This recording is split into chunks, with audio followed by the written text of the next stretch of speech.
देसी पॉडमध्ये तुमचं खूप खूप स्वागत आहे. नमस्कार. मराठी फिल्म इंडस्ट्रीमध्ये तुम्ही इतकी वर्ष झाले काम करता आहात, तर त्यावेळेचा तुमचा काय अनुभव होता? इथे लिहिलेलं होतं की मी ॲक्टर बनणार आणि म्हणून मी ॲक्ट्रेस झाले. एवढे पिक्चर केले मी आत्तापर्यंत. मी धमाल सगळ्यात जर केली असेल ना शूटवरती तर ती दे धक्काच्याती होती. आम्ही सगळेजण त्या टमटममध्ये बसलेलो असायचो आणि आम्ही फक्त हसायचो. म्हणजे डायरेक्टर असू देत, ॲक्टर असू देत ना तर नवरा असू देत, तो आर्टिस्टच आहे. महेशकडे काम करताना you cannot prepare and go. तुम्हाला सगळं सेटवरच मिळतं. फिल्म इंडस्ट्री खूप ग्लॅमरस आहे. Glamour is a by product of that hard work. पण त्याच्या जे दुसरी साईड आहे ना ती खूप वेगळी आहे. नमस्कार, मी मीरा. देसी पॉडच्या आजच्या एपिसोडमध्ये आपल्या सगळ्यांचं खूप स्वागत आहे. आज आपण भेटणार आहोत अशा एका व्यक्तिमत्वाला ज्यांचं सिनेसृष्टीमध्ये खूप मोठं नाव आहे. त्यांच्या चित्रपटांनी आपल्याला हसवलं, रडवलं आणि अनेकदा अंतर्मुखही केलं. त्या म्हणजे मेधा मांजरेकर मॅम. नटसम्राट, काकस्पर्श, दे धक्का, जुनं फर्निचर अशा गाजलेल्या चित्रपटांची नावं आपल्यासमोर आली की आपल्याला त्यांचं नाव नक्कीच आठवतं. सिनेमाच्या पडद्यामागे, पडद्यासमोर असलेल्या त्यांच्या व्यक्तिमत्वाचे अनेक पैलू आहेत आणि ते आज उलगडून बघण्याचा आपण प्रयत्न करणार आहोत. आज त्यांच्याशी गप्पा मारताना आपण जाणून घेणार आहोत त्यांच्या सुरुवातीच्या प्रवासाबद्दल आणि एक अभिनेत्री म्हणून त्यांना आलेल्या अनुभवांबद्दल. चला तर मग सुरुवात करूयात आजच्या एपिसोडला.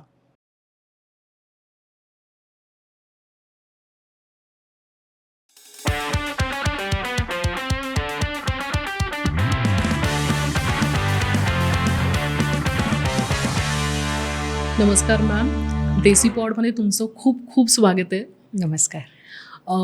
मराठी फिल्म इंडस्ट्रीमध्ये तुम्ही इतकी वर्ष झाले काम करता आहात, तर फिल्म इंडस्ट्रीबद्दल झालं, त्याच्यानंतर तुमच्या वेगवेगळ्या काय म्हणूयात, तुम्ही इंटिरियर डेकोरेटर आहात, तुम्ही अध्यात्माची प्रॅक्टिस करता, तुमच्या वेगवेगळ्या साईड्स आहेत.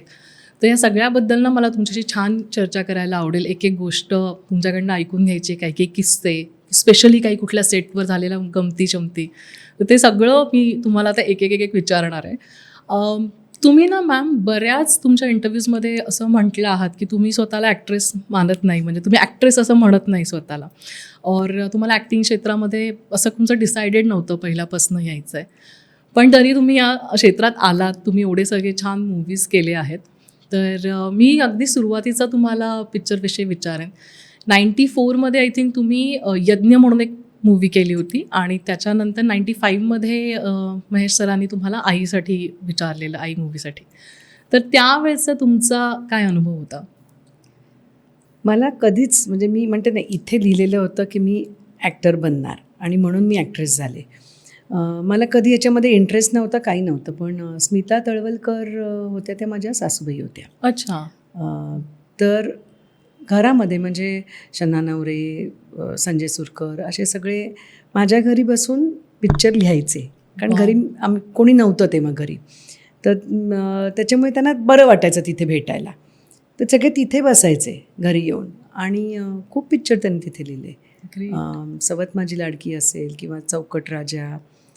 आणि त्यामुळे घरीच चालायचं हे. आणि तेव्हाच यज्ञ नावाचा पिक्चर संजय सुरकर डिरेक्ट करत होते आणि वर्षा उसगावकरांच्या मैत्रिणीचं काम होतं. तर मी घरची म्हणून मला म्हणे चल तू कर हे. मला काय म्हणजे नाही कर कर कर असं म्हणून मी लिटरली ते यज्ञ, छोटा रोल होता अगदी, पण गंमत म्हणजे एक फॅमिलीमधलं घरचं म्हणून मी ते यज्ञ केला. असा तो यज्ञ झाला.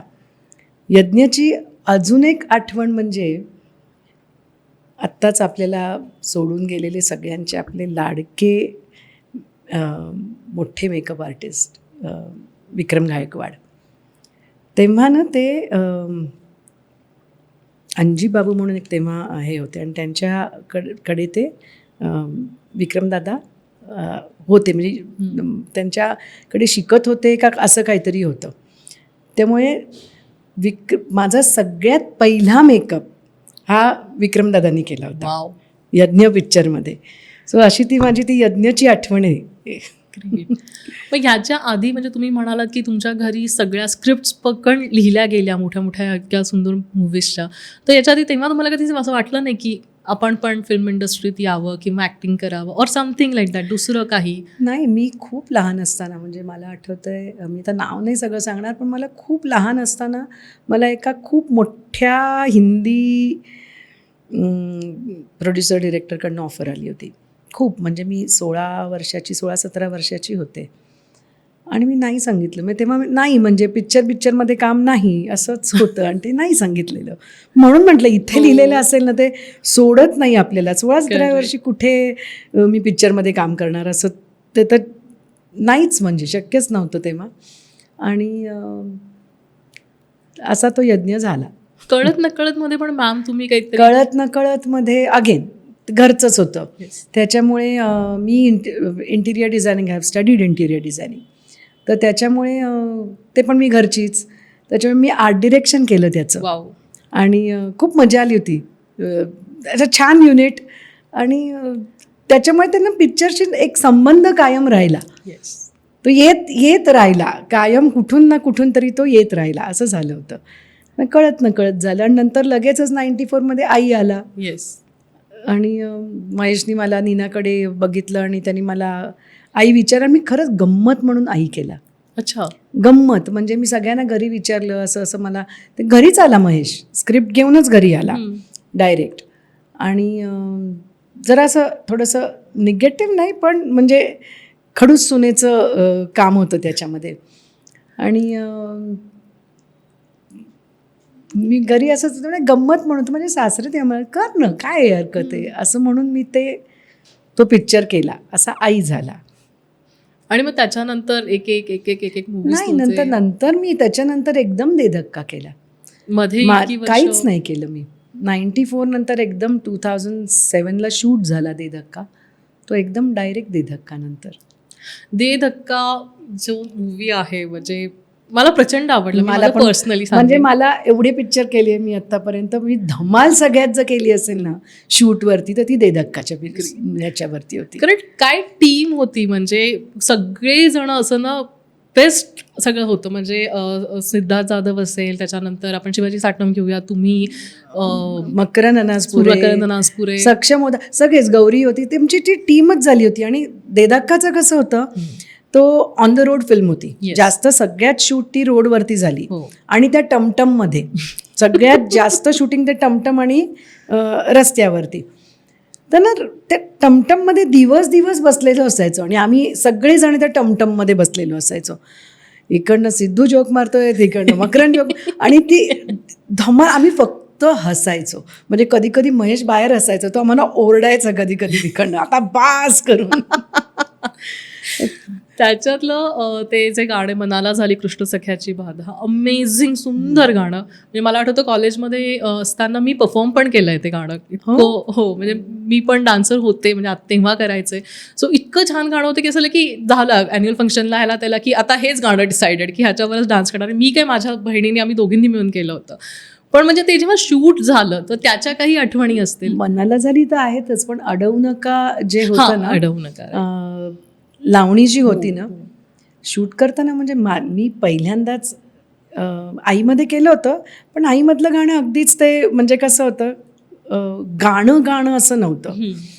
त्याच्यामुळे लिपसिंग वगैरे असं एवढं मोठं, हे म्हणजे प्रॉपर माझं पहिलंच गाणं असं. आणि मला गाणंच आवडतं. तुम्ही खूप सुंदर गाता. सुंदरविंदर अजिबात नाही, मला गाणं आवडतं. येतं नाही येतं, पण मला गाणं आवडतं, खूप आवडतं मला. आणि मी ऐकायचे, हल्ली नाही ऐकणं होत, पण मी खूप गाणी ऐकायचे.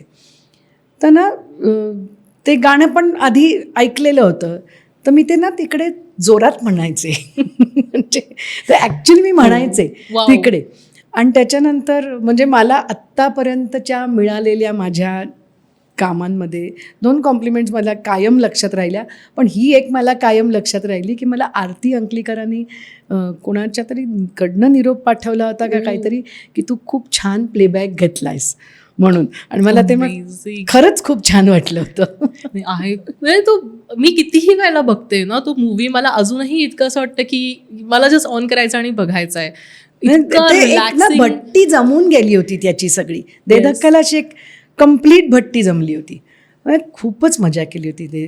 आणि 1ला तर दे धक्का, 1ला तर आम्ही खूपच केली होती मजा त्याला. दे धक्का तू तर तुम्ही बाहेर लंडनला पण केला, त्याच्यामुळे ते वेगळं होतं सगळं. हो.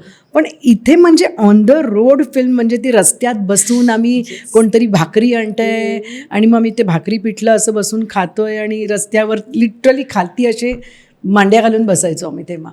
कोणाच्याही घरात जायचो Amazing. आणि काय केलंय तुमच्याकडे, कारण गावागावामध्ये शूट असायचं, मग तिकडे जाऊन खायचो.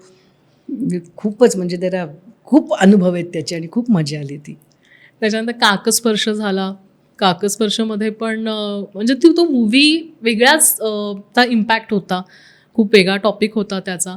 तर वेगळ्या इंटेन्स मूवीज आपण हे म्हणूयात. काकस्पर्श झाला, नटसम्राट, जुनं फर्निचर वगैरे.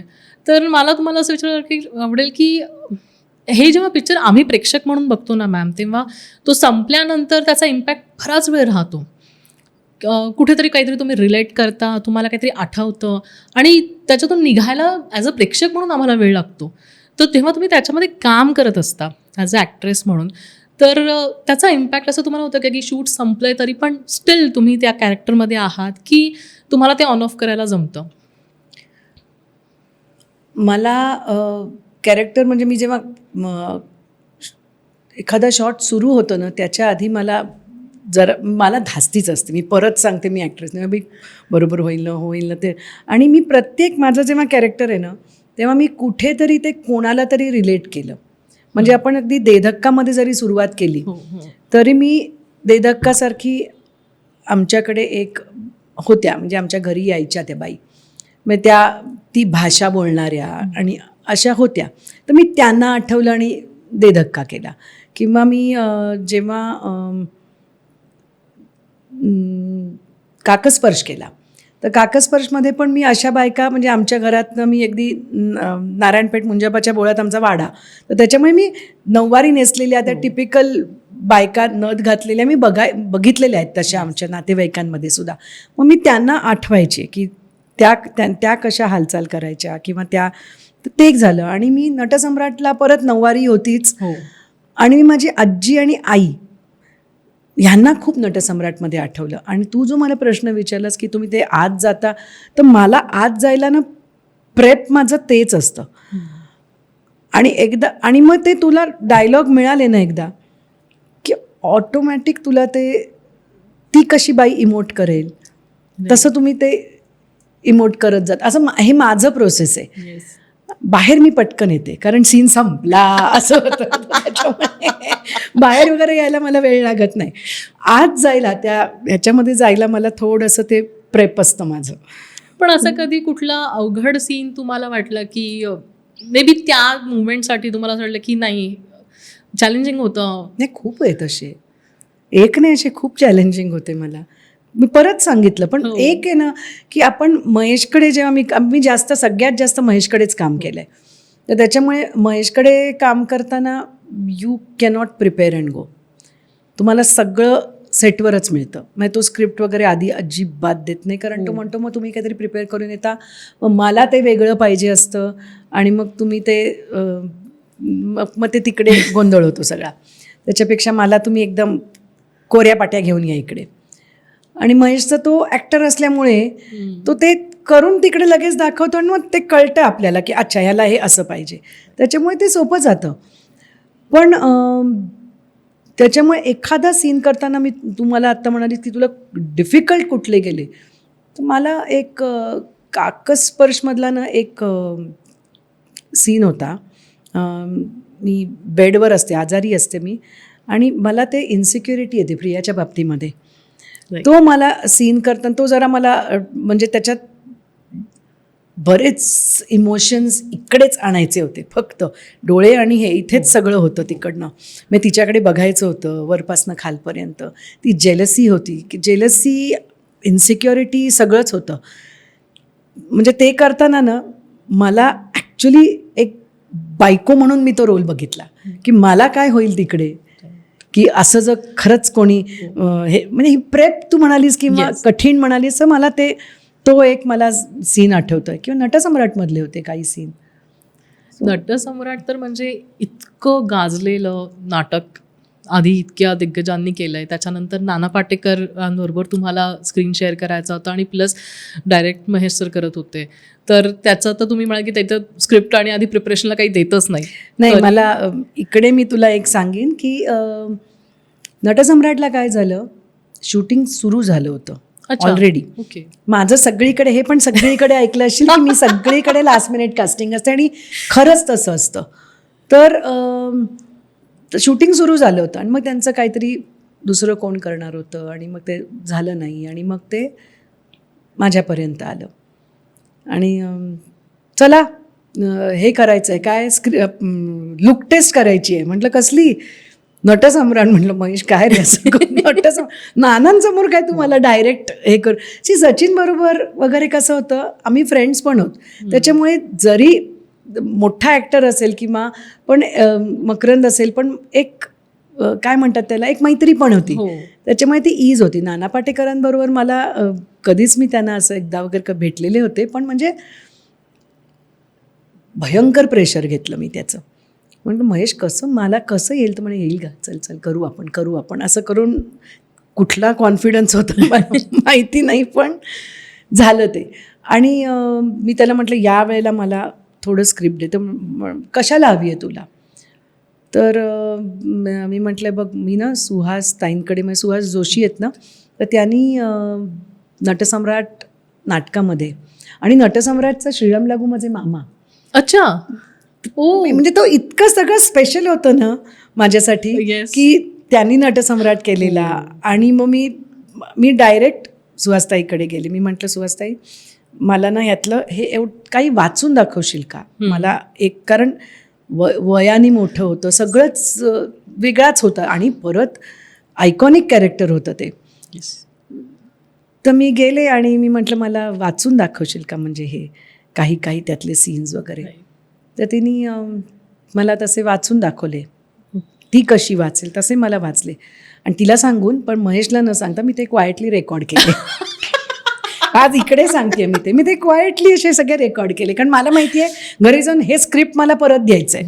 तो मला काही स्क्रिप्ट देणार नाही. म्हणजे दिली तर आता की ठीक आहे ह्या मूवीसाठी आता तू तिकडे जातेस ना, तिला विचारून येतेस ना, म्हणून ती स्क्रिप्ट दिली होती. पाठ बीट करायचं म्हणजे मला तू नकोयस, ते मला तू प्रिपेअर्ड यायला नकोस असं होतं ते. मग मी ते तिन्ही, पण अख्खी स्क्रिप्ट नाही वाचली, त्याच्यामुळे जे तिने वाचले ते माझ्याकडे रेकॉर्ड. पण मग मला त्याचा तो ना सरकारचा तो सूर मला तिकडनं तो मिळाला, जो काही मिळाला तो, पण तो तिकडनं मिळाला मला. खूप सुंदर केलंय तुम्ही ते, खूपच सुंदर. मी म्हणलं ना की हे मूवीज बघितल्यावर त्याचा इम्पॅक्ट इतका राहिला आहे ना आमच्यावर. ते झालं, जुनं फर्निचर झालं, हे काही म्हणजे खूप इंटेन्स मूवीज होते. तर त्याच्याच मला असं की आम्ही तर ठीक आहे, आम्ही प्रेक्षक येतो, प्रेक्षक म्हणून बघतो, देन आमच्या डोक्यात ते सगळं राहतं आणि तो इम्पॅक्ट असतो. तर ऑनस्क्रीन तुम्ही ते जेव्हा करता, त्याचं शूट जेव्हा सुरू असतं, तर ते सगळं वेगळंच. तो पिक्चर बघताना जास्त येतो, मग त्यात आपण कधीतरी विसरतो की आपणच ते काम करतोय. अच्छा, असं पण होतं. म्हणजे माझं तरी होतं असं की आपणच ते तू त्या कॅरेक्टरमध्ये इन्व्हॉल्व्ह होतेस. मग स्पेशली मला नटसम्राटला झालं खूप वेळेला. मग तो पिक्चर बघताना मग मीच खूप रडायचे पिक्चर बघताना तो, आणि जेव्हा बघितलं तेव्हा रडायचे. सो व्हेरी ग्रेट की तुम्हाला इतकं ते स्वतःचं पण असं वाटलं की नाही, म्हणजे इतकंच नाही, तुम्ही बाहेर येता तो मूवी, कारण तो मी एकटी नसते पिक्चर, मी एकटी अजिबातच नसते. तर अख्खे सगळेच त्या पिक्चर मधला जो मी नटसम्राट, दुसरे पण कुठले पिक्चर असतील, तो इट इज त्या डिरेक्टरनी बांधलेली ती मोठ असते अख्खी. आणि मग तो बघताना मात्र होतं, सिरियसली होतं. त्याच्यानंतर आपण बाकीचे जर म्हणायचं झालं तर जुनं फर्निचरला, इनफॅक्ट आत्ता तुमचा जो मूवी आला होता एक राधा आणि एक मीरा, त्याचं आय थिंक सगळं शूट तुम्ही बाहेर केलंय. जो आधी शूट झाला होता एक राधा एक मीरा, खूप आधी. आणि त्यात एक मी जशी ॲक्च्युली आहे ना तशी त्याच्यामध्ये बाकी सगळीकडे मला विग गाणी, पांढरे केस आणि असे होते. म्हणजे मी ते बाहेर तुम्ही जेव्हा शूटसाठी गेलात, म्हणजे आता त्याचाही सगळं वेगळाच एक्सपिरियन्स असेल ना, बाहेर जाऊन शूट करणं. आय थिंक एक हिंदी मूवी पण तुम्ही बाहेर केली आहे, फ्रेंडशिप अनलिमिटेड. हो, FU केला. हां, ते पण तुम्ही बाहेरच, त्याचं पण सगळे शूट्स बऱ्यापैकी खूप शूट तिथे बाहेर झाले. सो मग त्यावेळेचा कसा एक्सपिरियन्स असतो, एवढी सगळी टीम घेऊन बाहेर जाणं? आम्ही देदक्का 2 की अख्खा तो पण केला बाहेर. राईट देदक्का 2 विषयी पण आपण बोलू. काय असतं तिकडे परमिशन, तिथे आपण इथे आपलं आपला देश असतो, आपलं सगळं व्यवस्थित, इथेही परमिशन्स लागतात, इथेही आपण सगळं घेऊनच करतो, पण बाहेर करताना यू आर मोर केअरफुल हे करताना, म्हणजे कुठे, आणि खर्च पण तेवढाच जास्त वाढतो. असतो, त्याच्यामुळे सगळं एव्हरीथिंग इज कॅल्क्युलेटेड असतं सगळं करताना. पण छोटं युनिट जातं, मोठं युनिट घेऊन तुम्ही तिकडे जात नाही. बरोबर आहे. आणि एक राधा एक मीरा करताना तर म्हणजे मला सगळ्यात सगळ्यात सगळ्यात जगात आवडलेली जागा आहे स्लोवेनिया माझ्यासाठी. अगदी अनटच्ड येते अच्छा. ती जागा, भयंकर सुंदर, अतिशय सुंदर जागा आहे ती. त्याच्यामुळे खूपच मजा आली होती तो पिक्चर करताना सुद्धा. तुम्ही जसं आता ना मॅम खर्चाचं म्हणालात की बाहेर जेव्हा तुम्ही शूट करायला जाता तेव्हा छोटं युनिट घेऊन जाता, बिकॉज ऑब्व्हियसली मग खूप बजेट लागतं, बऱ्याच गोष्टी असं कॅल्क्युलेशन करत बसावं लागतं. पण जसे आयफा अवॉर्ड्स आहेत तसे तुम्ही विफ्टा अवॉर्ड्स केले, 6 वर्ष केलेत, आणि ते सुद्धा एवढे सगळे सेलिब्रिटीज घेऊन देशाच्या बाहेर जाऊन तुम्ही ते केले. सो त्या सगळ्याचा अनुभव कसा होता? महेशनी उचललेलं खरंच शिवधनुष्य होतं तेव्हा ते. म्हणजे आम्ही घरी त्याला म्हणायचो, महेश तू काम करतोस कारण तुला मिक्ता करायचं आहे. म्हणजे आमचे खूप पैसे गेले मिक्तामध्ये, पण मला कधीच रिग्रेट नाही झालं, आणि आजही नाही रिग्रेट होत. मी अजूनही त्याला कधीतरी सांगते, महेश एक लास्ट मिक्ता करूया ना. कारण ते मिक्ताचा जो माहोल होता ना, तो 6 वर्ष मी तुम्हाला सांगू नाही शकत. म्हणजे अख्खी मराठी इंडस्ट्री अशी एकत्र यायची, कोणीही, म्हणजे तिथे एवढे मोठे, आणि तिकडे जाऊन शो करायचा अख्खा.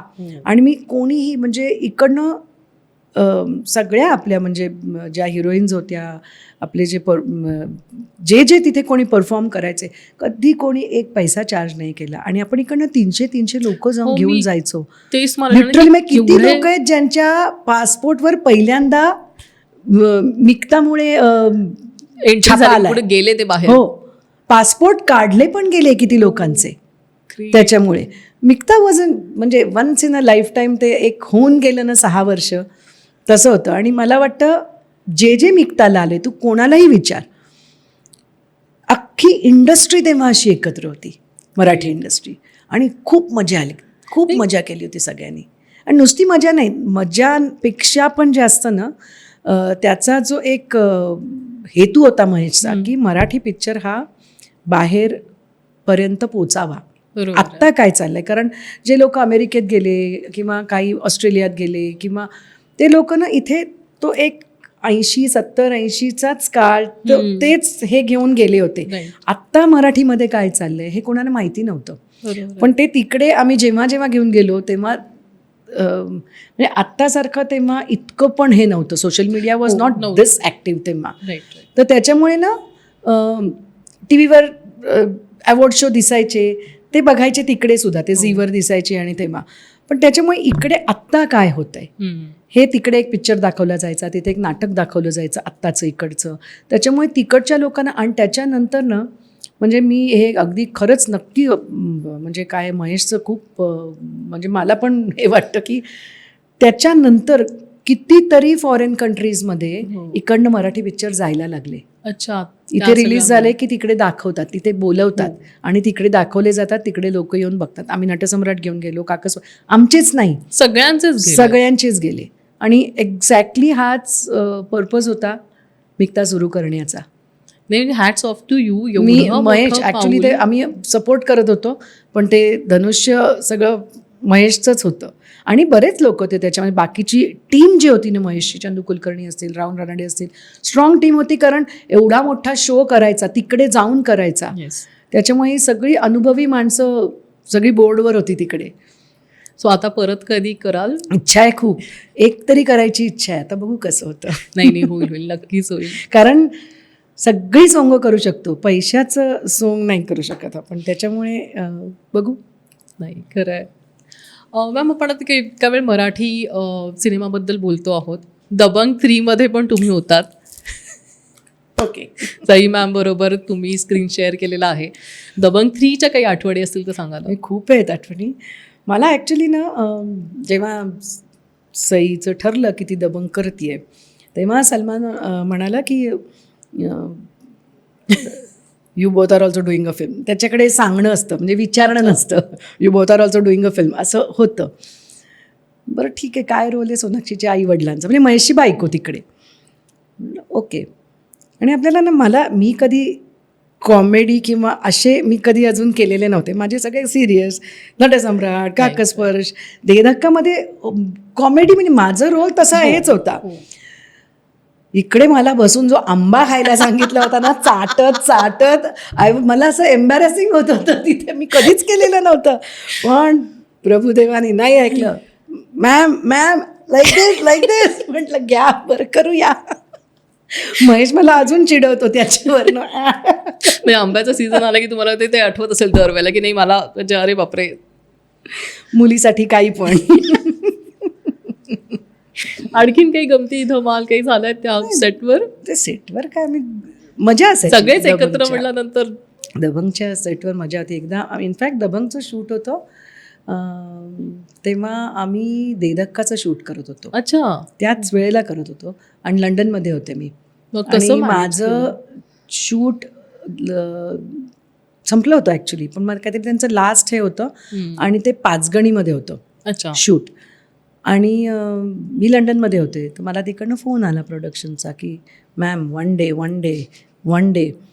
तर महेशला म्हटलं, महेश पोरीचा पिक्चर आहे रे, एक दिवस सोड मला. तर ते चिडूनच जरा, पण मला सोडलं. बरं आम्ही कुठे होतो, लंडनपासून 5 तासावरती. अरे बापरे. तर मी तिकडनं लिटरली 5 तास ट्रॅव्हल केलं, फ्लाईटमध्ये बसले, इथे लँड झाले, इथे गाडीत बसले, पाचगणीला गेले, तिथे ते मला जो मारतो ते शूट होतं. ते शूट केलं, परत गाडीत बसले, इकडे आले, फ्लाईटमध्ये बसले, तिकडे गेले, परत 5 तास ट्रॅव्हल केलं आणि मी देधक्काच्या शूटवर गेले. सो असं नाही म्हणजे केवढं एक फिल्म जेव्हा तुम्ही दोन्ही साईन करताय, डेट्स बऱ्याच वेळेला ओव्हरलॅप होतात. असं मला फार कमी वेळा होतं, पण हे त्यावेळेला झालं होतं असं की 2-2 पिक्चर करत होते मी. ग्रेट. जसं तुम्ही म्हणाले की थोडंसं भांडून वगैरे तुम्ही परमिशन काढली महेश सर? हो, मला लागलं होतं भांडायला तेव्हा महेशशी. प्लीज म्हणायला लागलं, असं नको रे करूस म्हणून. तर मग असं म्हणजे होतं का की सेटवर कधी काही वाद झालाय? हो, म्हणजे म्हणून तर आता सेटवर वाद नाही होत कधी, आमचे वाद असे नाही होत, पण मला वादापेक्षा मी रुसते. मी बोलत नाही. माझं ते मला चिडण्यापेक्षा मी रुसते, म्हणजे मी गप्प बसते. तर देधक्काला झालं होतं त्याने काहीतरी, देधक्काला तर वनला देधक्काला. आता मी सांगणार नाही ते काय बोलला होता ते, पण काहीतरी झालं होतं आणि मला काहीतरी बोलला होता आणि मला असा राग आला होता तेव्हा. आणि म्हणजे मला नाही करायचा पिक्चर. म्हणजे शूट सुरू झालं होतं, मग आला झालं काय म्हणलं, तू मला सगळ्यांसमोर का बोलतोस असं, मला बाजूला घेऊन बोल ना, तुला काय बोलायचं ते. असं छोटं. मग ते काही नाही, मग परत ते सगळं नॉर्मल होतं आणि परत काम सुरू होतं. पण फार वेळा नाही, पण 1-2दा झालंय असं. नाही मग ते घरीपर्यंत कंटिन्यू होतं की 2-3 दिवस नाही बोललो, की घरी आणणं हे विषय तुम्ही टाळताय, तिथल्या तिथे सॉर्ट आउट झालं? आता तर भांडण्याच्या पलीकडे जातो आपण काही वर्षानंतर. सही आहे. मॅम, तुमच्याबद्दल अशी कुठली गोष्ट आहे का की जी आजपर्यंत तुम्ही कोणाला सांगितली नाहीये, पण आज मे बी आमच्यावर शेअर कराल? म्हणजे मी कुठच्या इंटरव्ह्यूमध्ये वगैरे सांगितली नाही अशी? हां, म्हणजे असं काहीतरी की मी कुठे, मी लोकांना माहिती नाहीये, इट्स अ सिक्रेट, पण काहीतरी आहे अशा टाईपचं काही आहे? खूप फनी आहे ती. मी केस कापले ना की मला पिक्चर मिळतो. ओ सिरियसली? म्हणजे ॲक्च्युली असं झालं आहे, कारण मी ना नॉर्मली माझे लांब असतात केस, म्हणजे एवढे असतात. पण असं बऱ्याच वेळा झालं आहे की मी असे काहीतरी करून येते, मला ते काहीतरी येतं की मला मी जाऊन छोटे करून येते एकदम केस जाऊन, आणि मला असं नेहमी झालं की मी कापले की मला बरोबर पिक्चर मिळतो. म्हणजे काकस्पर्शला म्हणजे असेच होते केस, असे छोटे, आणि मला ती मी आता ठेवली नाही आहे या इंटरव्ह्यूसाठी, नाही तर माझी अशी फ्रिंज असते मोठी अशी, तर तशीच होते. आणि काकस्पर्श, आणि दरवेळेला लास्ट मिनिट कास्टिंग, त्याच्यामुळे करायचं काय, तर काकस्पर्शला वीक घालणं जरा ते वाईट दिसलं असतं. नटसम्राटला वगैरे कसं मला जुनं फर्निचर असेल, नटसम्राट असेल, मला वीक होते सगळ्याला, सो इट वॉज ओके. पण काकस्पर्शला आम्हाला ना तेल लावायचो आम्ही, म्हणजे लिटरली महेशला तसंच हवं होतं. आम्ही रोज यायचो, तेल लावायचं, तेलाने केस बांधायचे, नो म्हणजे 0 मेकअप, असं पण नाही. म्हणजे एकदा तर ऊन होतं आणि मी नुसतं, खूप ऊन होतं आणि मी असं नुसतं लिप ग्लॉस लावून आले तर मला ओरडला होता, हे काय कर. म्हटलं अरे मी काढणार आहे ते शॉर्टला काढणार आहे, तर ऊन आहे म्हणून लावलं इथे. तो इतका नो मेकअप होतं. म्हणजे नाही. सो दिस इज, वीक घालायला मिळतात मला आणि रोल मिळतात. आता एवढ्यात कापलेत तुम्ही, आत्ताच कापलेत आणि मला काल फोन आलाय, खरंच सांगते. अरे ग्रेट. नेक्स्ट मूवी म्हणजे आहे आता 1-2 वर्षात आणि असंच परत वीक घालू नये. नाही पण आम्हाला बघायला आवडेल. म्हणजे आम्ही म्हणतो मी नऊवारी नेसले आणि मी मेले की पिक्चर हिट होतो. सॉरी पण ठीक आहे. आपण मगाशी नटसम्राटचं बोलताना ना, मला तो सगळे असे सीन माझ्या डोळ्यासमोर येत होते की जो तुमचा तो शेवटचा आपण म्हणूयात सीन आहे की ती सुया शोधत नव्हती, तो चोरीचा आळ येतो त्याच्यानंतर, आणि मग ते जे सगळं आहे की तुम्ही ते निघून जाता, तो पाऊस, ती तब्येत खराब, ओ बापरे, म्हणजे आत्ता माझ्या अंगावर काटा येतो तो सीन आठवून. तर तुम्ही म्हणाल की तो पिक्चर बघताना तुम्हालाही बऱ्याच वेळेला रडू आलं. मला तेच सांगते, आपण मगाशी गप्पा मारताना तुला बोलले का, एक ना पिक्चरची एक कुंडली असते, ते नशीब घेऊन आलेली असते आणि मग ती भट्टी जमते. काही पिक्चरना ती भट्टी करेक्ट जमते. तसं नटसम्राटची ती भट्टी, म्हणजे मला तो सीन बघितला विक्रमदादांचा आणि नानांचा, की म्हणजे तो सीन इज वन ऑफ माय, म्हणजे सगळ्यात माझ्या फेवरेट सीन्सपैकी तो सीन आहे माझा. काय दोघांनी ते बॅटिंग केली आहे म्हणजे त्या ह्याच्यामध्ये. तो असे पिक्चर एक नशीब घेऊन येतो आणि तो बरोबर माझ्या नशिबात आले तसे रोज, असं झालं ते. आणि काही दिवसात आम्हाला अजून एक नवीन पिक्चर बघायला मिळणार आहे तुमचा. Yes, finger cross. तुम्ही कॉम्प्लिमेंट्सबद्दल मगाशी सांगत होत्या, जसं दे धक्कामध्ये आरती अंकलेकर टिकेकर त्यांनी तुम्हाला इतकी सुंदर कॉम्प्लिमेंट दिली. तुम्ही मला की सगळ्यात आत्तापर्यंतचं तुम्हाला आवडलेली ती एक कॉम्प्लिमेंट, 2 तुम्ही सांगितल्यात आहेत असं तुम्ही म्हणालात, पण तुम्ही एक मेन्शन केली, तर आणखीन एक कुठलं होतं? नटसम्राटला मला विजया मेहता आल्या होत्या आणि त्यांनी सांगितलं चांगलं केलंय तिने काम. बस खूप आहे माझ्यासाठी तेवढं. विजया मेहता म्हणजे काय, मी एकदा भेटले होते त्यांना मिरचीमध्ये असताना. अमेझिंग, म्हणजे शब्दच नाहीत माझ्याकडे. त्यांना भेटणं हेच माझ्यासाठी खूप मोठी गोष्ट होती आणि ते पण लकीली वुमन्स डेला आम्ही त्यांना भेटले होते. सो त्यांच्याकडनं तुम्हाला कॉम्प्लिमेंट मिळाली आहे, ग्रेट. आणि आम्हाला आता लवकर दुसरा पिक्चर पण बघायला मिळणार आहे. चल, hope so. Ma'am, Marathi picture असं मगाशी पण तुम्ही म्हणाल की लोक जे आता बाहेरच्या देशांमध्ये गेले त्यांच्या डोक्यात पूर्वीच्या पिक्चर्सचीच अजून कन्सेप्ट होती आणि मग आता ही बदलली, आता खूप बदलली. आता बदलली. तर तेच मला तुम्हाला जे गेल्या 10 वर्षांमध्ये मराठी सिनेमा कसा बदलला आहे असं तुम्हाला वाटतं?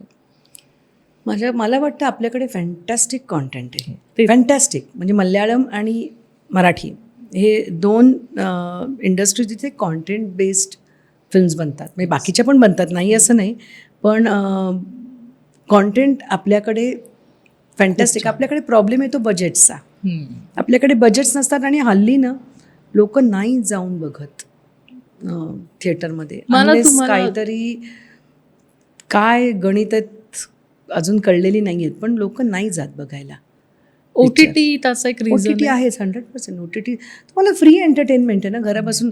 बरं, तुम्हाला कुठे जायला नको, काही नको, तुम्ही अख्खी फॅमिली बसून येता जाता जेवता बिवता कसंही काही, हात इतकं जवळचं ते माध्यम आहे. आणि अगेन परत त्याच्यात व्हरायटी आहे. हो, व्हरायटी म्हणजे चिक्कार व्हरायटी. तुम्हाला असं फिरवलं की तुम्हाला वेगवेगळं काहीतरी दिसतं. सो ते आहे, झालेलंच आहे. पण मला वाटतं काहीतरी वेगळं दिलं ना तर येतील. हो, आणि मोठं दिलं तर मला महेशनी बऱ्याच इंटरव्ह्यूमध्ये त्याच्या सांगितलं आहे आणि की काहीतरी मोठं दिलं, वेगळं दिलं तर नक्की ऑडियन्स येईल आणि त्याचे प्रयत्न चालू आहेत. ते बघूया आता काय होतं. नाही, नक्कीच होईल. पण म्हणजे रिजनल सिनेमासाठी म्हणूयात आपण, OTTवर जसे शॉर्ट बजेट, कमी बजेटचे मूवीज असतील जे आता बरेच जण ट्राय करतात. इन्स्टिट्यूटमध्ये, फिल्म इन्स्टिट्यूटमधून आमच्यासारखे स्टुडंट्स बाहेर पडतात आणि वी फील की आपण काहीतरी करूयात. बऱ्याच वेळेला पैसा कुठून अरेंज करून शॉर्ट फिल्म्स असतील, काहीतरी तरी वी डू, आणि मग तो एक प्लॅटफॉर्म अवेलेबल त्यांना झाला. यूट्यूब आहे ना. आणि हां, तर त्याचा फायदा पण त्यांना होतोय, पण मग अगेन OTT मुळे नाही, पिक्चर कसं आहे माहिती आहे, थिएटरमध्ये जाऊन बघणं एक्सपिरियन्स असतो हो वेगळा. आणि तेच साऊथमध्ये वगैरे कसं आहे, ते कल्चर अजूनही आहे. हो म्हणजे ते गेलं नाही तर त्यांच्याकडे बाहेर पिक्चर जाऊन बघायचा हे कल्चर आहे. आपल्याकडे कोणतरी सांगतं अच्छा पिक्चर चांगला आहे, हां मग ते 4 लोक सांगणार, ते वर्ड ऑफ माउथनी ऐकतात आणि मग जातात बघायला. नाही, असं नाही आहे की हां चला हा पिक्चर शुक्रवारी आता हा पिक्चर रिलीज होतो आपण जाऊन बघायचा. हे फार कमी पिक्चर्ससाठी होतं, होत नाही असं नाही, पण बरोबर फार आहे. कमी पिक्चर्ससाठी होतं. पण साऊथमध्ये असं नाही आहे. साऊथमध्ये ते सेलिब्रेट सिनेमा. Right. मराठीने करायला पाहिजे कारण आपल्याकडे खरंच सुंदर पिक्चर बनतात. हो. पण जाऊन बघितलं नाही की मग किती बनणार असं होतं ते. डिस्करेजमेंट होते कुठेतरी आणि अगेन फायनान्शियल फायनान्शियल शेवटी तेच सांगते ना, सगळी सोंग करतात, पैशाचं नाही आहेत सोंग करता. तो प्रॉब्लेम तिकडेच होतो ना. आणि आपली कसं आहे, आपली कॉम्पिटिशन डायरेक्ट हिंदीची असते. तेच मला म्हणायचं होतं की मग साऊथमध्ये नाही बघत हिंदी पिक्चर जाऊन.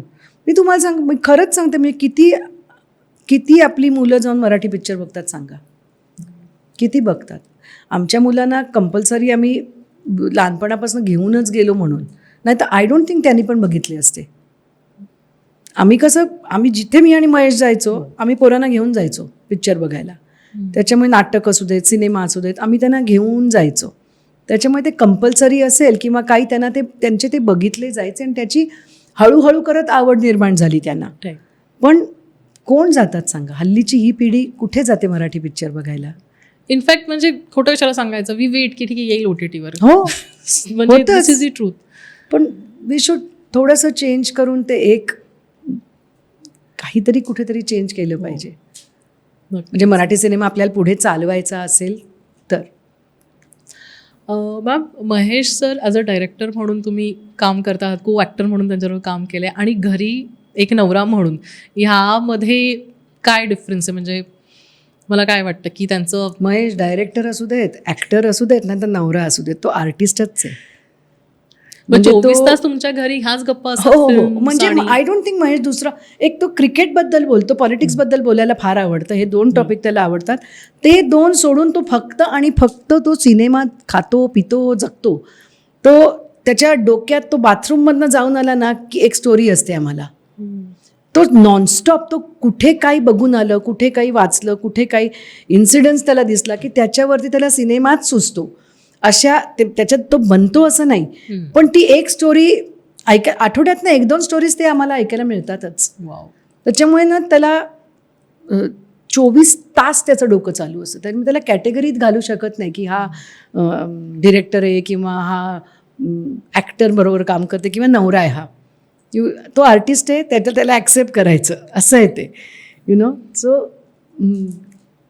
नाईस. मॅम, इंडस्ट्रीमध्ये काम करताना तुम्हाला जेंडर बेस्ड काही चॅलेंजेस वाटले, कधी तुम्ही फेस केले? मला नाही कधी आले, मला कधीच नाही. आय एम नॉट सेइंग की नाही आहेत, पण मी नाही ते कधी अनुभवले. पण कोणाचा अनुभव तुमच्यापर्यंत काही आहेत जेंडर बेस्ड? पण आता मी दुसऱ्यांचं बोलून काय करू, पण आहेत, डेफिनेटली आहे. It is a male dominated industry, 100% male dominated आहे, पण इट इज चेंजिंग नाव, एवढंही सांगते. म्हणजे आता येत आहेत ॲक्ट्रेसेससुद्धा, आता त्यांच्या नावावर पण पिक्चर चालत आहेत. Right.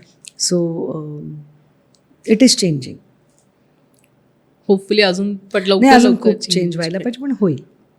I am very positive. Nice. Ma'am, तुमची एक ना स्पिरिच्युअल साईड पण आहे. तुम्ही अध्यात्माचा आणि याचाही खूप अभ्यास तुमचा आहे, तुम्ही करता. तर अध्यात्म म्हटलं ना की जनरली असं कुठेतरी बऱ्याच जणांच्या डोक्यात होतं, म्हणजे यंग जनरेशनच्या बाबतीत मी म्हणते की हे तर नंतर करायची गोष्ट आहे. म्हणजे ठीक आहे, थोडं म्हातारा झाल्यावर, वय वाढल्यावर आय विल डू दॅट. आत्ता माझ्याकडे भरपूर काम आहेत, मला वेगळ्या माझ्या प्रायोरिटीज आहेत. तर मग अशा माइंडसेटच्या लोकांसाठी तुम्ही काय सांगाल? म्हणजे तुम्हाला काय वाटतं?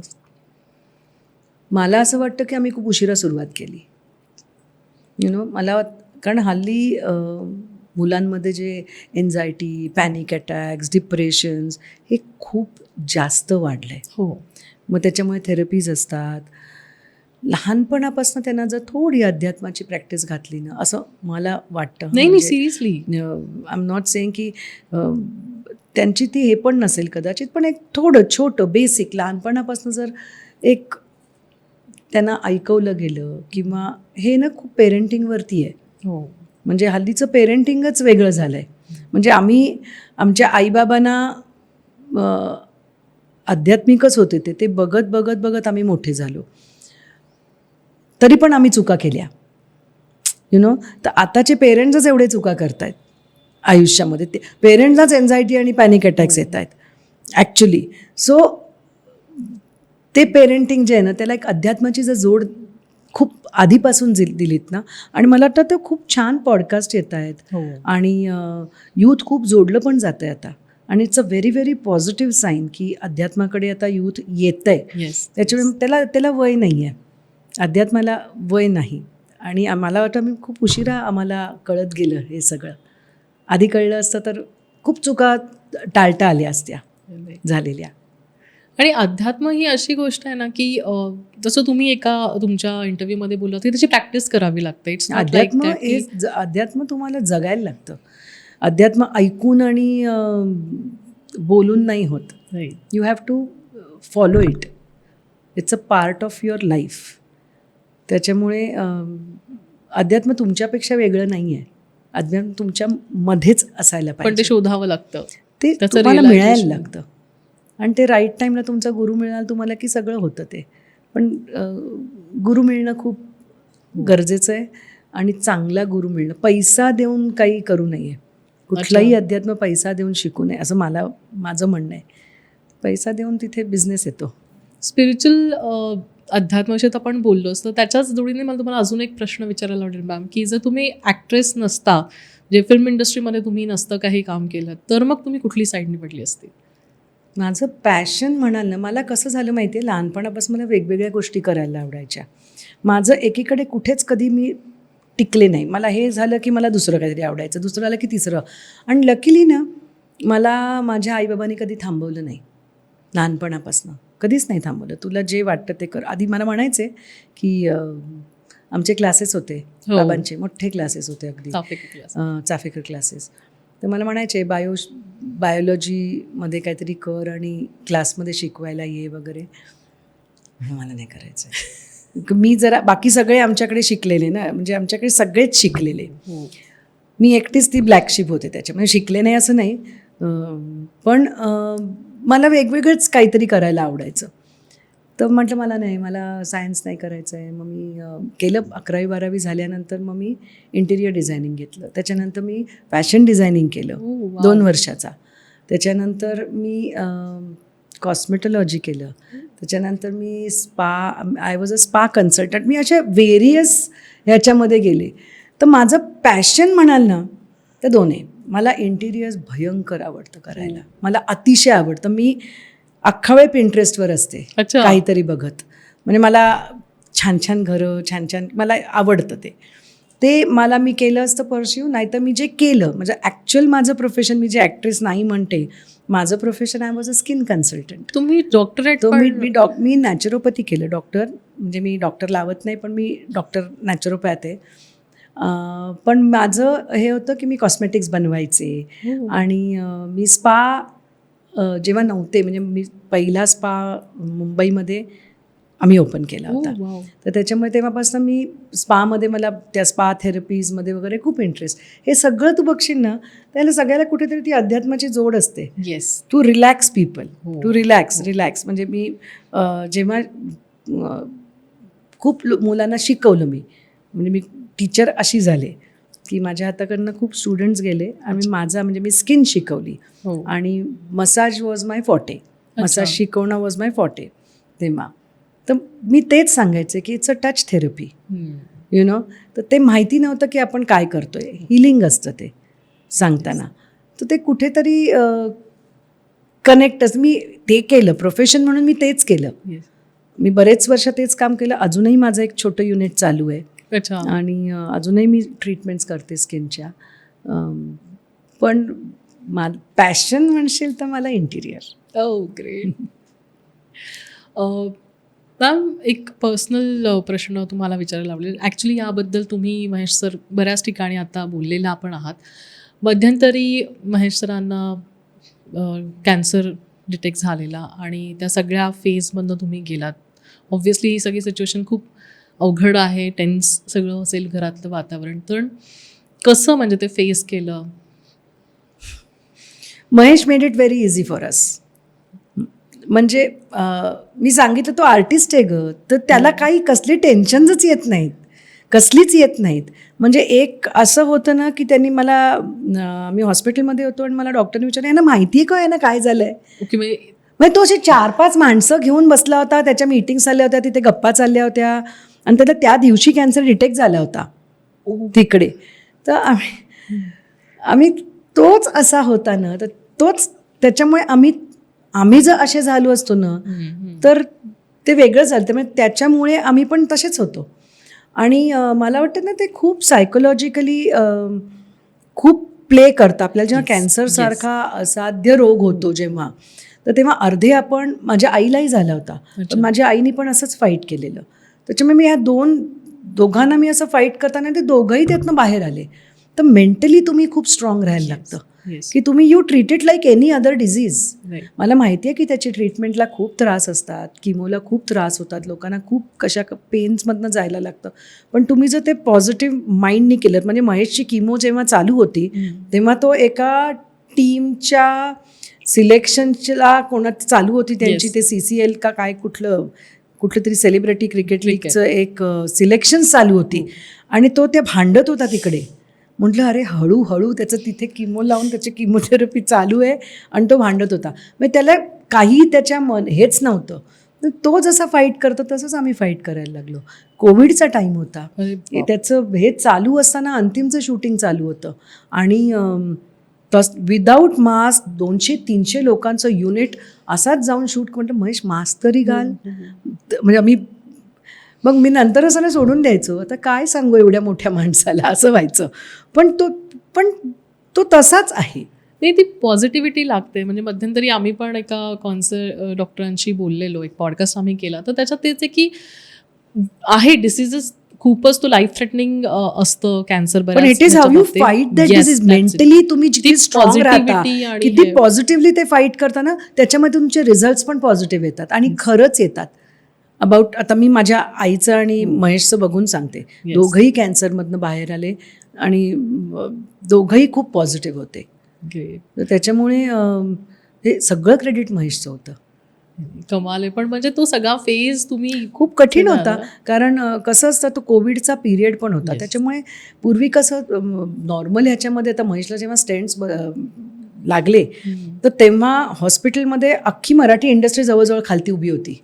धनाधन लोक आले होते तिथे. शेवटी आम्हाला सांगायला लागलं की मग तुम्ही बघ घरी जा. पण हा कोविडचा पिरियड, त्यामुळे it was only me and Mahesh, दुसरं कोणीच नव्हतं. त्यामुळे सगळं ते जर्नी अख्खा हॉस्पिटलचा असेल किंवा घरचा असेल, त्याला कॅन्सरबद्दल बोलतोय म्हणून त्याच्या सांगते मी तुम्हाला. कॅन्सर त्याचं ऑपरेशन झाल्यानंतर त्याचं सगळ्यात, आणि it was it's a very big surgery. म्हणजे one of the biggest surgeries you can have it in your body. एवढी मोठी त्याचं ते ब्लॅडर क्रिएट करतात, त्याचं ब्लॅडर काढून त्याला नवीन ब्लॅडर बनवलं, इंटेस्टाईन कट करून वगैरे. सो त्याला 3 सर्जरीज होतात. ते 11-12 तास ती सर्जरी चाललेली त्याची. त्याच्यानंतर त्याला ना काहीतरी पोस्ट सर्जरी छोटं काहीतरी एक हे झालं होतं, काय फिस्चुला का काय ते त्याला म्हणतात, ते ओपन झालेलं त्याचं आतलं.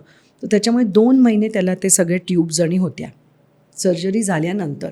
आणि आम्हाला वाटलं तर ते सगळं होणार. तर बिग बॉसचं प्रोमो शूट होतं आणि तो त्याच्यामध्ये ते सगळ्या त्या ट्यूब्स घालून बिलून मग त्यांनी तसे ते कपडे बनवले लूज असे त्याचे ते हे, आणि तसे आम्ही जाऊन त्यांनी ते प्रोमो शूट केलेलं.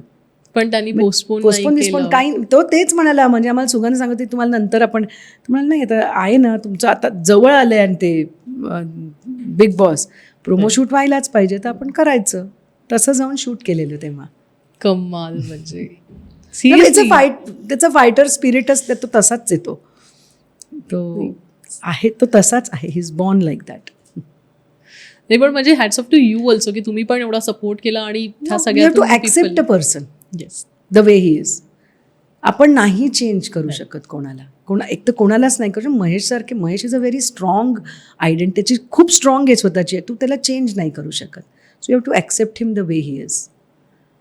तो त्याच्या मनात मी परत मागे जाऊन तुला सांगते, देधक्काच्या वेळची गोष्ट, की त्याचे फायटर स्पिरिटचं तुला मी सांगते, की मकरांच्या डेट्स आहेत म्हणून तो पिक्चर सुरू झालेला. अच्छा. म्हणजे लिटरली म्हणून तो पिक्चर सुरू झाला.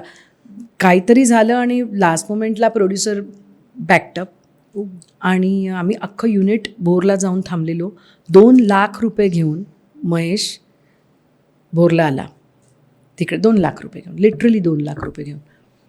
मला करणार काय अख्खं, कर कर कर कर. त्यांनी दिवसभर शूट केलं. तो परत मुंबईला आला. त्यांनी काय इकडे फोन फिरवले, काहीतरी काहीतरी काहीतरी असं करून देधक्का झाला. म्हणजे तो गिवअप नाही करत कुठली गोष्ट. तो ही फाईट्स द सिच्युएशन जी असेल ती. And that's a very positive हे महेशचं ते.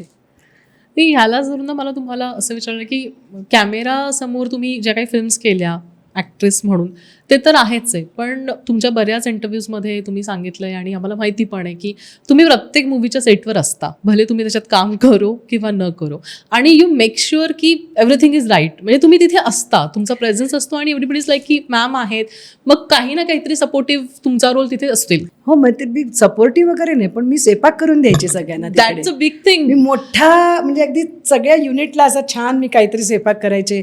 कुठे आम्ही कोकणात, आम्ही काकस्पर्श आम्ही कोकणात शूट केलेलं, त्याच्यामुळे तिथे जायचे आम्ही, तर हरणेला जायचे, मस्त मासे घ्यायचे, एवढे सगळे यायचं, ते साफ करा, सगळं बनवा. आणि तिकडे तर आमच्या सगळ्यांचे, सविता पण सुंदर स्वयंपाक करते, त्यामुळे तिचं एक किचन लागायचं, एक माझं किचन लागायचं, असे सगळ्यांचे किचन लागायचे. आणि महेशनी एक फिल्म केली होती अरविंद स्वामींबरोबर, आणि कोकणामध्ये. ॲक्च्युली त्यांनी काकस्पर्शच केली आहे. अच्छा. आणि तर तेव्हा शूटिंगच्या वेळेला त्याचं डाएट होतं, आणि तेव्हा ते बॉडी आणि अशी बनवलेली वगैरे. तर मग तेव्हा मी ते खूप तिकडे ते मासे आणि बरोबर ते ग्रिल करायचे आणि मग ते पाठवायचे. आणि काय होतं युनिटचं ना, रोज रोज तेच जेवण लोक कंटाळतात. मग आपण एक काहीतरी असं रोज काहीतरी एक वेगळं काहीतरी करून दिलं त्यांना, की त्यांना मजा येते. नाही, पण ते खूप महत्त्वाचं काम आहे. म्हणजे असं म्हणतात की उपाशी पोटी आर्मी पण काम करत नाही. सो म्हणजे युनिटला म्हणजे ते एक फोमली फील येतं. शेवटी ती फॅमिली आहे तुमची, आणि तुम्ही कायमच तुमच्या युनिटला फॅमिलीसारखंच ट्रीट केलं आहे. ॲब्सोल्युटली. आणि आहेच. आणि वर्षानुवर्ष ते काम करतायत बरोबर आमच्या. म्हणजे सगळेच लोक खूप 25-30 वर्ष त्याच्या बरोबर आहेत. त्याच्यामुळे आम्हाला पण काही वेगळं वाटत नाही तिकडे. मग तुम्ही काकस्पर्श तुम्ही हिंदीत केला आणि त्याच्यामध्ये अरविंद स्वामी होते. आहे म्हणजे अजून व्हायचा आहे तो रिलीज. अच्छा, काम चाललंय? नाही, झालंय म्हणजे रिलीज व्हायचं. जस्ट कीपिंग आवर फिंगर्स क्रॉस. होईल केव्हा तरी, तो झालाय, शूट झालाय. ओ ग्रेट.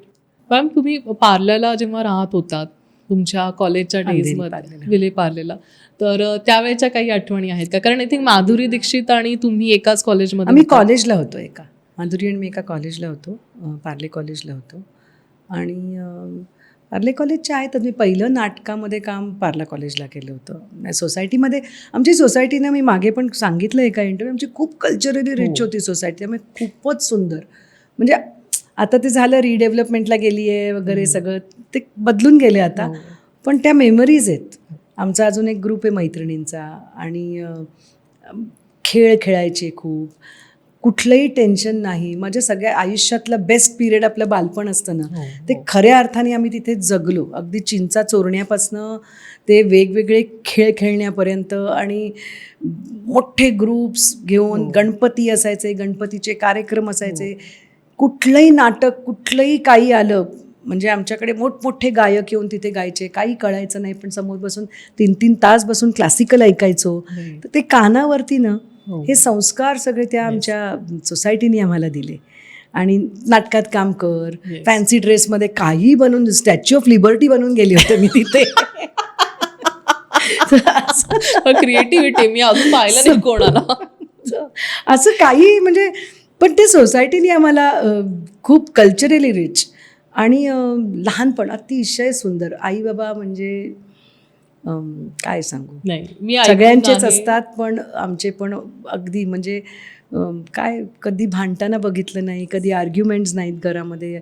अतिशय एकमेकांवर प्रचंड प्रेम असणारे असे आईबाबा होते. असं वाटायचं असंच आयुष्य असतं सगळं.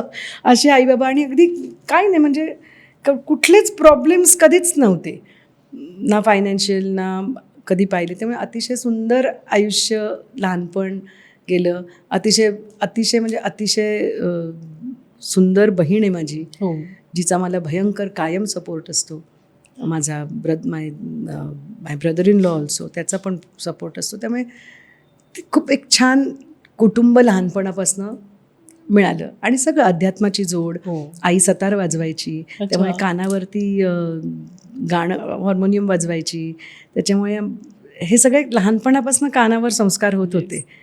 त्यामुळे कल्चरली म्हणाल तर होतंच घरामध्ये पण काही ना काहीतरी. बोली श्रीराम लागू मामा होते माझे. तुम्ही सांगितलं. सो म्हणजे ते सगळं आर्टशी रिलेटेड आर्टिस्ट तुम्ही आहातच. म्हणजे लहानपणापासून तुम्ही त्याच्यातून म्हणजे एक स्टेजेस तुम्हाला मिळत गेल्या, त्याच्यातून तुम्ही इव्हॉल्व्ह होत गेलात. मला आर्ट आवडते. मी आर्टिस्ट आहे की नाही मला माहीत नाही, पण आम्ही आर्ट कायम शिकत गेले. मी इंटिरियर केलं, मग मी फॅशन डिझाईन. मला काहीतरी एक मला ॲस्थेटिक खूप आवडतं. मॅम फिल्म इंडस्ट्री खूप ग्लॅमरस आहे, म्हणजे आहेच आहे. मी आहे का असं विचारू की नाही मलाही नाही कळते. आय फील की इट इज व्हेरी ग्लॅमरस. तर त्याच्याबद्दल तुमचं काय म्हणणं की ते ग्लॅमर दिसतं आणि प्रत्येकाला असं वाटतं की याचा पार्ट व्हायचा आहे. Side of the film industry. आणि जे दिसणारी साईड आहे की तेवढंच दिसतं, पण त्याच्या जे दुसरी साईड आहे ना ती खूप वेगळी आहे. आज आपण एखादा जॉब करतो, आपल्याला माहिती आहे दर महिन्याला आपल्याला ही सॅलरी घरात येणार. हे इथे नाही. आज माझ्याकडे प्रोजेक्ट आहे, उद्या माझ्याकडे प्रोजेक्ट नाही आहे, परत मला कधी मिळेल मला माहिती नाही. तर तुम्हाला त्याच्यातच सस्टेन करायला. मी तुम्हाला एक आता आज सगळे सक्सेसफुल, किती लोक सक्सेसफुल होतात, जे झालं त्यांच्याबद्दल नाही मी सांगत आहे, पण जे आणि फक्त ॲक्टर्स नाही आहेत ना फिल्म इंडस्ट्रीमध्ये. There are so many other technicians. आणि आज काम आहे उद्या. आता त्याच्यामुळे ना तुम्ही जेव्हा या इंडस्ट्रीत येता ना तेव्हा या दुसऱ्या साईडचा विचार जास्त करा आणि मगच या. म्हणजे तुम्ही खरंच तेवढे पॅशनेट आहात का की मला ते चालेल. आता तुम्हाला वाटेल महेश, पण मी महेशला सगळ्यात म्हणजे त्याच्याकडे 4 आणे असतील ना तर त्यातले तो म्हणजे 1 रुपया असेल ना तर त्यातले तो 75 नाही 80 नाही 90 नाही तो 95 पैसे पिक्चर बनवायला घालेल, तर 5 पैसे स्वतःला ठेवेल. ते पॅशन, हे पॅशन, हा वेडेपणा तुमच्याकडे आहे का? तुम्हाला खरंच तेवढं पॅशन आहे का? तरच तुम्ही या. मग या, मग तुम्हाला कोणी थांबवू शकत नाही. मग तुम्ही पण मग तुम्हाला तेवढीच जर ग्लॅमरची साईड बघून यायचं असेल ना तर अजिबात या साईडला येऊ नका. माझ्या दोन्ही मुलींनी जेव्हा इंडस्ट्रीत यायचं ठरवलं किंवा त्यांना ते आल्या, जेव्हा मी त्या दोघींना बसवलं. मी त्यांना म्हटलं बघा तुम्ही लहानपणापासून ना हेच बघितलेत, हेच बघत मोठ्या झाल्यात, तर तुम्हाला हेच करावंसं वाटणार. त्याच्यामुळे आय अंडरस्टँड की तुम्हाला, आणि तुम्हाला ते सहज मिळेल सुद्धा आत्ता, पण ते टिकवता आलं पाहिजे पुढे. तेवढं तुमच्याकडे हार्डवर्क करायची तयारी आहे का? दुसरं तुम्ही ट्रोलिंग होणार, तुमचं हे होणार, तर त्या सगळ्यातनं मेंटली तुमची जायची तयारी आहे का? मेंटली तुम्ही तेवढे स्ट्रॉंग आहात का? कारण ते महेशला बघत मोठे झालेत. तो त्याला काही कसलं तो आजचा दिवस तोच मागे टाकतो, तो पुढे जातो. तुम्ही तुमची तयारी आहे का त्या माणसासारखं वागायची? तरच तुम्ही या. मला नाही तर घरामध्ये नाही तर मला आत्ता प्रोजेक्ट नाही, मग मी डिप्रेशनमध्ये चालले, मग आता माझं काय येऊ नका. हे प्रोफेशन तसं नाही आहे, अजिबात नाही आहे हे प्रोफेशन तसं. तुम्ही कधी लागला, मी किती बघितले जे अगदी मीडिऑकर आर्टिस्ट आहेत आणि जे आज खूप मोठे स्टार्स बनलेत, आणि जे खरंच फॅन्टॅस्टिक आर्टिस्ट आहेत आणि ज्यांचं नाही झालं आहे. तर this also plays a very big role ह्याच्यामध्ये, की फक्त टॅलेंटच तुम्हाला घेऊन जात नाही, पण तेवढं पर्सिव्हरन्स हवा की मी आत्ता नाही झालं तर मी अजून पुढची वर्षी ट्राय करते, मी अजून परत ट्राय करते. पडल्यानंतर परत उठायची तुमच्यामध्ये हिंमत आहे का? आता एखादा पिक्चर नाही चालला तुमचा, तर त्याच्यामध्ये तुम्ही डिप्रेशनमध्ये जाणार आहात की ठीक आहे म्हणणार आहात? आज मला वाटतं महेशचा one of his best film was Panghrun. म्हणजे one of his best. I don't know कोणी बघितली आहेत की नाही, पण मी त्याला काकस्पर्शाच्या म्हणजे मी पर्सनली सांगते की मला तो अतिशय आवडणारा पिक्चर होता आणि गौरीने अप्रतिम काम केलं होतं त्याच्यामध्ये. पण नाही चालला नाही पिक्चर. आणि म्हणजे इतकी सुंदर पण गोष्ट नाही चालली. आणि मलाच नाही, ज्यांनी बघितलं त्याला बँगलोर फिल्म फेस्टिवलमध्ये बेस्ट इंडियन फिल्म मिळालं, बेस्ट इंडियन फिल्म, पण तो पिक्चर नाही चालला. मग तेव्हा मी गौरीला पण सांगितलं, मी सईला सांगितलं, दोघींनाही बसवून सांगितलं की you have to fight it out. म्हणजे तुम्ही तुमचं बेस्ट द्या आणि तरच याच्यात टिकाल, नाही तर नाही टिकणार म्हणून. सो माझं तेच सांगणं आहे की तुम्ही एक साईड फक्त ग्लॅमरची बघू नका. Glamour is a by product of that hard work. तुम्ही जे इथे घातलेलं असतं ना, तर हल्ली दिसतं फक्त तेवढं. आणि हल्ली सोशल मीडियामुळे झालंय काय, फेम स्वस्त झालं असं खूप वाटतं. अगदी म्हणजे सहज नंबर ऑफ फॉलोअर्स, त्याच्यावर तुमचं फेम आहे. हो तुम्हाला नंबर ऑफ फॉलोअर्स किती आहे त्याच्यावर तुम्हाला प्रोजेक्ट्स मिळतात. हो हो हो खरं. लिटरली तुम्हाला त्याच्यावर प्रोजेक्ट्स मिळू शकतात की तुम्हाला हिला एवढे फॉलोअर्स आहेत, ह्याला एवढे फॉलोअर्स आहेत, चला ह्याला घेतलं किंवा हिला घेतलं तर आपली फिल्म चालेल, किंवा त्याच्यावर सुद्धा प्रोजेक्ट्स मिळतात. सो असं ते किती नंतर चालतं ते प्रॉडक्ट ते माहिती नाही. शेवटी तुमचं टॅलेंटच तुम्हाला चालवणार आहे. तुमच्यामध्ये किती टॅलेंट आहे ते अल्टिमेटली तुम्हाला किती लांब न्यायचं तेच ठरवणार आहे. पण हे इतकं इझी झालं आहे. सोशल मीडियाचे दोन्ही आहेत ना, त्याचं पॉझिटिव्ह पण आहे आणि त्याचं निगेटिव्ह पण खूप आहे. आज आपण पण सगळे बसतो तेव्हा आपण आपले असेच बसलेलो असतो ना, सगळेच जण स्क्रोल करतो, तो आपण पण ते करतो. सो आपण कोण बोलणार, जगच ते झालंय आता.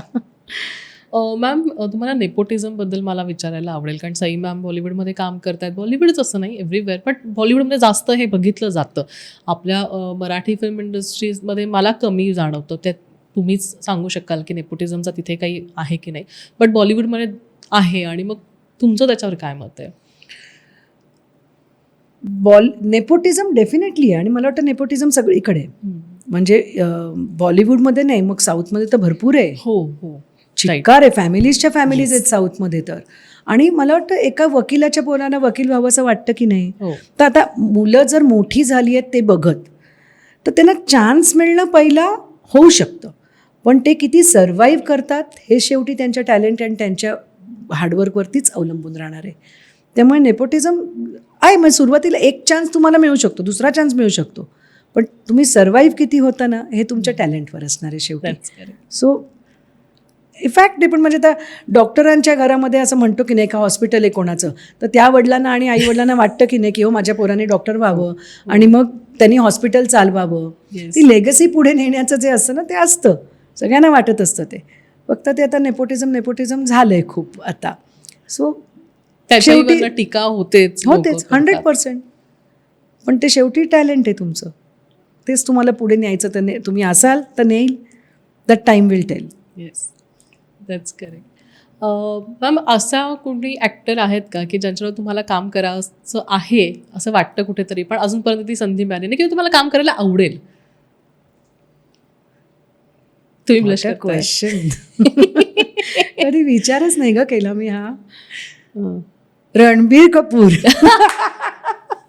माझा भयंकर, म्हणजे माझा मोस्ट फेवरेट ॲक्टर आहे तो. Wow. Ranbir Kapoor is my all time favourite. म्हणजे मी त्याला माझ्या आणि मला जुन्यामध्ये विचारायला, मला ॲक्टर नाही पण मला असं अख्खं इज गुरुदत्त. म्हणजे व्हॉट आहे, म्हणजे मी गुरुदत्तचे सगळे, मी गुरुदत्तची फॅन आहे, अगदी फॅन, मोठी मोठी मोठी मोठी फॅन त्यांचे. म्हणजे मला ॲक्टर म्हणून पण गुरुदत्त आवडतात. So amazing. So these two people.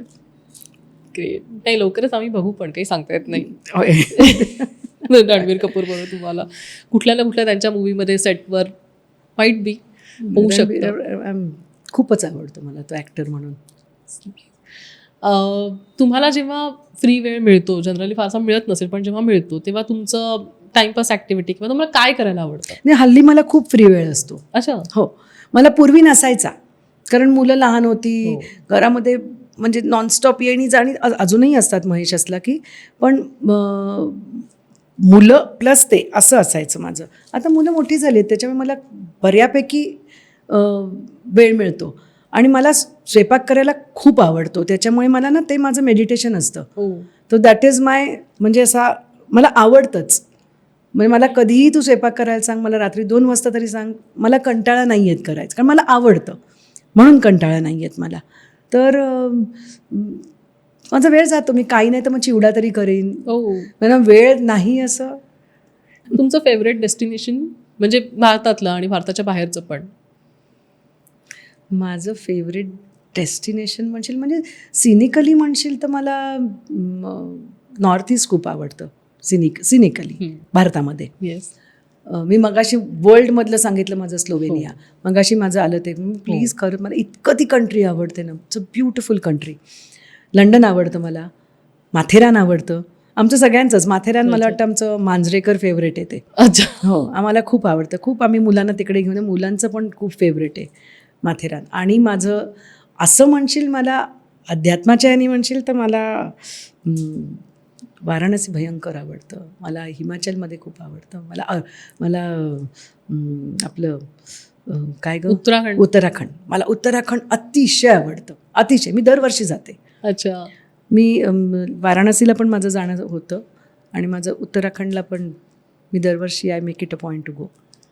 Ma'am, आता पॉडकास्टच्या शेवटाकडे आपण येत चाललो आहोत, तर अशा इन्स्पायरिंग कुठल्या मूवीज तुम्ही आम्हाला सजेस्ट करू शकता की ज्यांना ॲक्टिंगमध्ये यायचं आहे किंवा जनरलही की त्या बघायला पाहिजेत, अशा कुठल्या 5 मूवीज तुम्ही आम्हाला सजेस्ट? हे 5 जरा कठीण आहे गं, म्हणजे त्याची लिस्ट खूप मोठी असेल खरं म्हणजे. आणि मी महेशच्या वगळून सांगणार आहे, मला महेशची कुठलीच्याच महेश मला सगळ्याच आवडतात त्याच्यामुळे. पण त्या सोडून मी सांगेन तुला 5मध्ये मला गुरुदत्तच्या सगळ्यात, मी तुला मगाशी पण सांगितलं, मला गुरुदत्त इज माय म्हणजे one of my all time favourite filmmaker म्हण, सगळंच म्हणजे माझा तो Guru Dutt is my all time favourite movie person. Guide मला म्हणजे जुन्यापासून सुरुवात केली, मला गाईड पण खूप आवडता पिक्चर आहे माझा. नंतर मला पर्स्युट ऑफ हॅपीनेस खूप आवडतो, मला लाईफ इज ब्युटिफुल खूप आवडतो, नंतर चिल्ड्रन ऑफ हेवन खूप आवडतो. हे सगळे इन्स्पायरिंग फिल्म्स आहेत. आणि ह्यातले काही फिल्म्स ना आता चिल्ड्रन ऑफ हेवन वगैरे स्मॉल बजेटमध्ये पण केलेले आहेत, म्हणजे असं नाही की त्याला मोठाच पाहिजे बजेट. आणि खूप आहेत गं, गॉडफादर खूप आहेत म्हणजे इट्स एंडलेस आहे. आणि कुठल्या 3 पुस्तकं तुम्ही आम्हाला सजेस्ट कराल की ही तुम्ही वाचा? ओके, मला ना सगळे काय माझं सगळ्यात म्हणजे किंवा फेवरेट सांगा तुमची, तुम्हाला सगळ्यात जास्त आवडलेलं. ऑटोबायोग्राफी योगी म्हणजे किंवा त्याला योगी कथामृत मराठीमध्ये, म्हणजे दॅट चेंज माय लाईफ.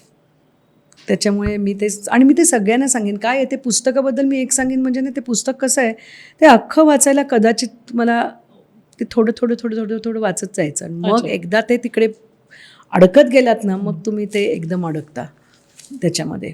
नंतर द मॉन्को सोल्ड इज फेरारी मला आवडतं. आणि मला मृत्युंजय सुंदर आहे, खूपच सुंदर पुस्तक आहे. मला 3 सांगितली. आणि तुम्ही अध्यात्माविषयी पण आपण आता एवढी चर्चा केली, तर भारतातले असे कुठली 2 ठिकाणं तुम्हाला वाटतात की जिथे तुम्हाला फील होतं कनेक्टेड अध्यात्माशी, स्वतःशी किंवा नेचर, एनिथिंग, जे तुमचे फेवरेट आहेत की हिमालय, उत्तराखंड आणि वाराणसी. इन्स्टंट कनेक्शन तिकडे गेल्यानंतर. It is the charge places आहेत तिथे. तिथे एवढी साधना झाली आहे आणि एवढे सिद्ध तिथे अजूनही आहेत. सो त्यांचं असेल, I don't know, but instant अध्यात्मात या 2 जागा. थँक्यू सो मच मॅम, तुम्ही तुला का तुमचा वेळ आमच्यासाठी दिला आणि इतक्या सुंदर गप्पा झाल्या, इतक्या छान छान गोष्टी कळायला आम्हाला. सिरियसली थँक्यू सो मच की तुम्ही आलात आमच्या स्टुडिओमध्ये. तुम्हाला आणि तुमच्या सर्व टीमला खूप मजा आली मला पण. Thank you so much ma'am. Thank you. आजचा आमचा हा एपिसोड तुम्हाला कसा वाटला हे कमेंट्समध्ये आम्हाला नक्की सांगा आणि आमच्या चॅनलला सबस्क्राईब करायला अजिबात विसरू नका. लवकरच भेटूया देसी पॉडच्या पुढच्या एपिसोडमध्ये. तोपर्यंत नमस्कार.